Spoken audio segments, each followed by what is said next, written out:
avec deux grands Manitou, grands Manitou du patrimoine.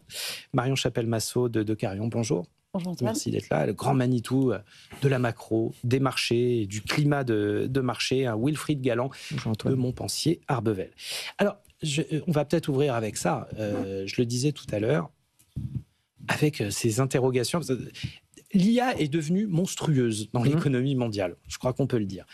Et bien évidemment, son système de financement n'est pas sans poser quand même 2-3 questions, avec son côté circuit fermé entre 2-3 hyperscalers qui s'échangent les centaines ou les milliers de milliards de dollars comme ça, comme une crêpe à la Chandeleur. Et puis d'un coup, on a deux grains de sable dans l'engrenage. Déjà, Jensen Huang, le patron d'NVIDIA hier, qui douche un peu tout le monde en disant « de toute manière, c'est peine perdue, les Chinois vont nous rattraper, ils vont nous dépasser dans la course à l'IA ».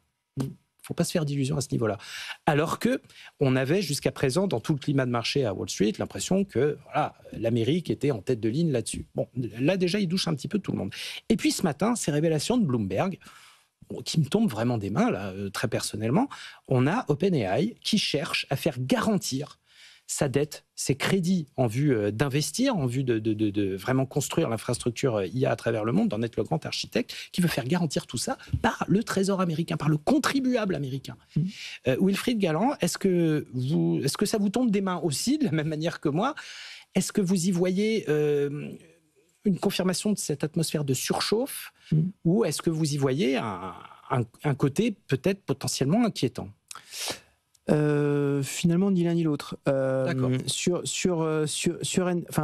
NVIDIA et sur les déclarations de Jensen Huang, je pense qu'il faut les remettre dans leur contexte. Il a expliqué pourquoi dans ses déclarations. Dans ses déclarations, il explique qu'en fait, le sujet, c'est l'énergie.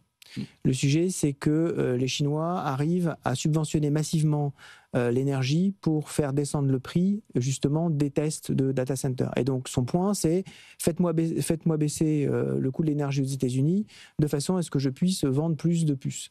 Son deuxième point, c'est ça ne sert à rien que vous me fassiez des restrictions à l'exportation vers la Chine, puisque plus vous faites de restrictions, plus vous développez l'écosystème chinois. Donc, c'est en fait moins un avertissement. Je pense que c'est moins un avertissement qu'un coup de pression vis-à-vis du régulateur américain et vis-à-vis des autorités américaines pour dire ne vous endormez pas. Il a également précisé au début de son propos qu'il avait encore quelques nanosecondes d'avance.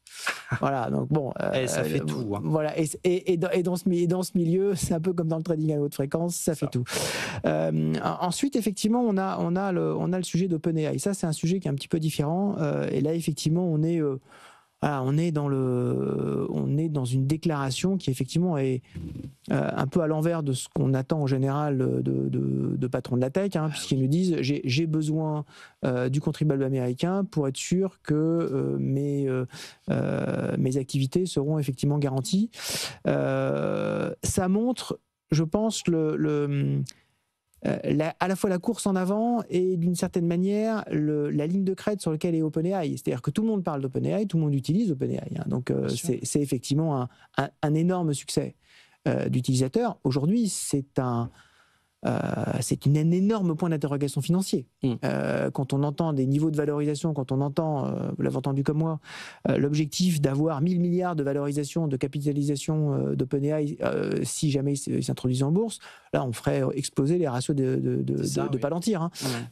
Donc effectivement, on a un véritable sujet sur comment est-ce qu'on développe un écosystème entre la nécessité d'avoir une énergie pas chère, ça c'est Jensen Huang, je mets de côté effectivement les côtés exportation des puces, et la nécessité également d'avoir une course toujours plus rapide financée par des capitaux toujours plus élevés, et qu'à un moment donné, les capitaux toujours plus élevés doivent être garantis d'une certaine manière par une puissance supérieure. Alors certains disent c'est la Banque centrale, d'autres c'est effectivement le Trésor américain.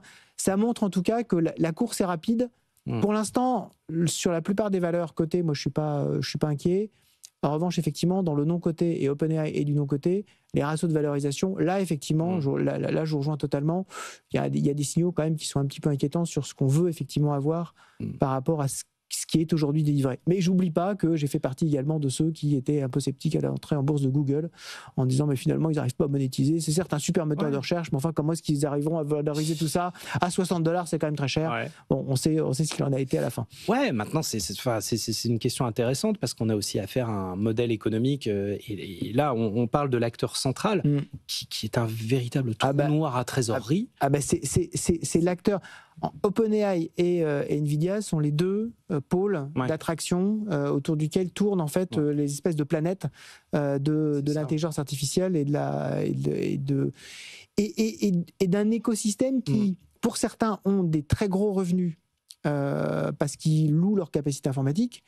Et pour d'autres, c'est un petit peu moins clair. Donc voilà. Donc là, effectivement, on avance en marchant. Pour l'instant, en tout cas. Les résultats sont au rendez-vous quand même. Quand on publie les publications des résultats, tous, même y compris, je mentionnais Palantir, Meta, ceux qui ont un peu souffert en bourse. Il y a du sonnant, du trébuchant. Voilà, mais voilà, le cash est là et les promesses des grands sont tenues. Bon. Ça me paraît encore plutôt rassurant. Ce qui est déjà un premier pas, c'est Wall Street Journal qui écrivait ça. En gros, c'est comme si OpenAI voulait privatiser ses profits et faire garantir ses dettes par le contribuable américain. On a connu ça dans les banques. Voilà, c'est ça. Elles étaient en crise. Voilà. Et le secteur automobile américain, même chose, il était en crise. Bon, bref, c'est beaucoup de questions. Mais alors justement, Marion Chapelle-Massot, parce que là, on est dans l'infiniment grand.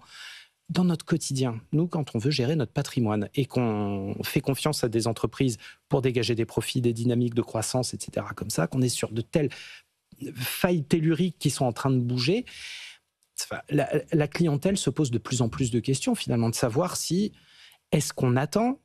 Est-ce qu'on attend que les choses temporisent un petit peu pour se lancer ? En plus, à notre tout petit niveau quotidien, en France, à côté de ça, on est incapable de faire un budget, on ne sait pas où on va, point de vue fiscalité. Je suppose que vous devez avoir des tas de questions en ce moment.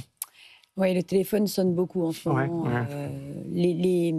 On constate deux grandes inquiétudes qui sont liées d'une part à ces marchés globalement hauts, chers, quels que soient les secteurs et les zones, avec principalement une inquiétude liée à la bulle IA, parce que aussi, on en parle beaucoup, il faut le dire, les valorisations, les sets magnifiques, etc., cette concentration sur la tech US.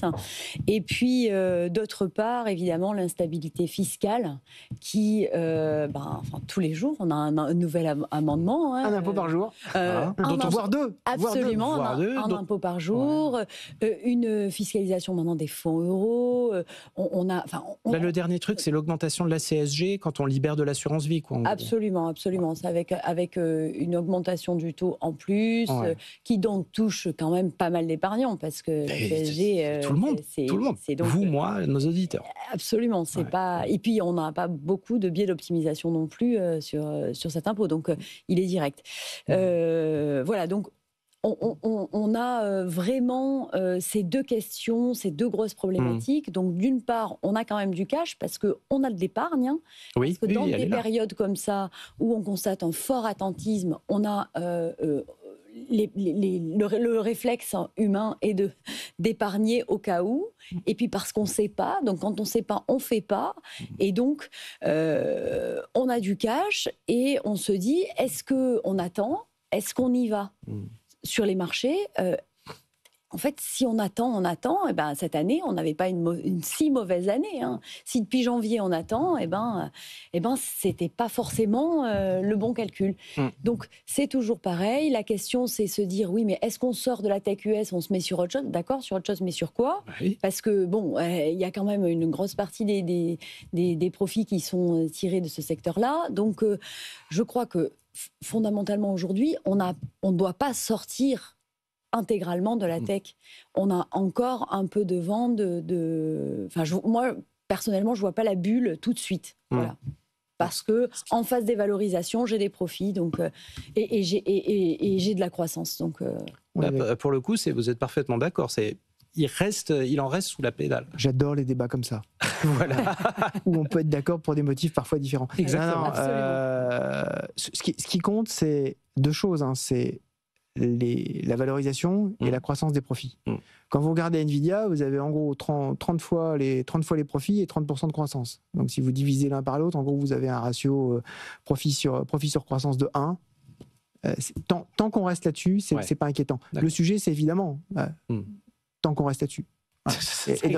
Et donc toute la question est là. C'est effectivement, est-ce que on va rester sur ces motifs-là? Mais là où je rejoins totalement Marion, c'est vous connaissez une de mes phrases favorites, mon cher Antoine, depuis le temps sur les marchés. Sur les marchés, le monde se divise en deux catégories, les optimistes et les pessimistes. Les pessimistes font de l'audience, les optimistes font de l'argent. C'est ça. On ne s'interdit pas évidemment de faire les deux. Oui. Mais ce qui est important, c'est effectivement de se dire que tant que les résultats d'entreprise sont là, tant que les profits sont là, et on le voit.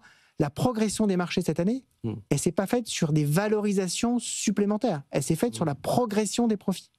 Donc c'est plutôt rassurant, c'est plutôt relativement sain. Avant, on pouvait se poser des questions. Aujourd'hui, on a été plutôt relativement raisonnable en fait dans la progression de valeur. Je mets de côté, il y a toujours des exubérances sur des secteurs, des valeurs particulières qui sont adorées des investisseurs particuliers américains, tout spécialement. Mais pour le reste, en fait, on a été raisonnable, en tout cas, on a de vraies raisons d'avoir ces niveaux aujourd'hui de valorisation, mais il faut que les promesses soient remplies. Absolument. Et bon, on le rappelle, ne rien faire et rester statique, c'est aussi une position de marché, c'est aussi un trade, c'est aussi une position. Marion Chapelle-Massot, on a commencé cette saison de Tout pour investir à la rentrée avec, il n'y avait que 2 mots, or, Luxembourg. Voilà, on voyait que ça.